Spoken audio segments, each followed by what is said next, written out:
Hi friends, welcome to my channel. ఈరోజు మనము రైలు పట్టాల కింద ఉన్న వెలిసిన శ్రీ శ్రీ కట్టా పుట్టాలమ్మ తల్లి సొరంగంలో ఈ గుడి ఉంటుందన్నమాట.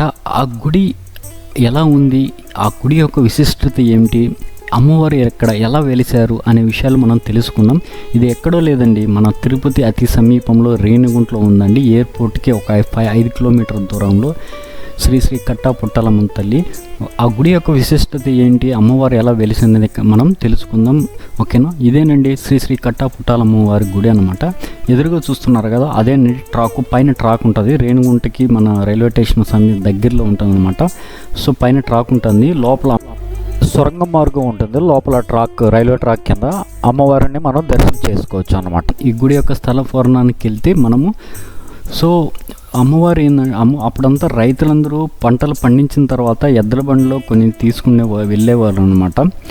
సో కొన్ని మిరియాలు అమ్మవారు ఏం చేశారంటే ముసలి అవతారంలో వచ్చి నాకు మిరియాలు కావాలని అడిగితే రైతులు అవి అబద్ధం చెప్తారనమాట. ఇవి జొన్నలని, అవన్నీ జొన్నలుగా మారిపోతాయి. తర్వాత ఎందుకు జొన్నలుగా మారినాయని వాళ్ళు రైతులు అనుకుంటే తర్వాత తెలిసింది అమ్మవారు అనుకొని, సో అమ్మవారిని ప్రార్థించిన తర్వాత నాకు గుడి కట్టించండి ఎక్కడంటే ఈ గుడి కట్టించారండి. తర్వాత దీని మీద బ్రిటిష్ వాళ్ళ కాలంలో ట్రాక్ వేయడం మొదలుపెట్టారు.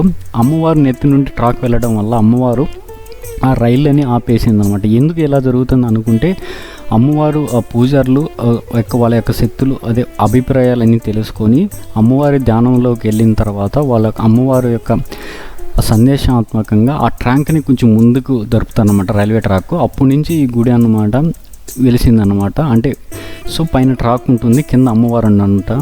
సో ఇదేనండి గుడి బయట ఇలా ఉంటుందన్నమాట. సో ఇక్కడ వచ్చి చాలామంది వాళ్ళ కోరికలు నెరవేర్చుకుని వాళ్ళ యొక్క మొక్కులు చెల్లించుకుంటూ ఉంటారనమాట. ఇక్కడికి వచ్చి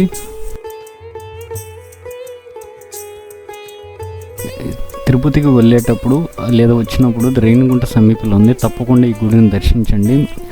సో చాలా మీకు ఎటువంటి బాధలు ఉన్నా ఏదన్నా మీ మొక్కుబడులు ఖచ్చితంగా నెరవేరుతాయని ఆశిస్తూ thank you for watching this video. So పైన అయితే ట్రాక్ ఉంటుందండి, రైల్వే ట్రాక్, రేణిగుంటకి వెళ్తూ ఉంటాయి. ఇట్లా రైలు చాలా వెళ్తుంటాయి రోజు, చాలా రైల్స్ అని. సో ఇదేనండి గుడి యొక్క విశిష్టత. నా వీడియో నచ్చితే లైక్ చేయండి, సబ్స్క్రైబ్ చేయండి, నన్ను కూడా ఎంకరేజ్ చేయండి. Thank you for watching this video.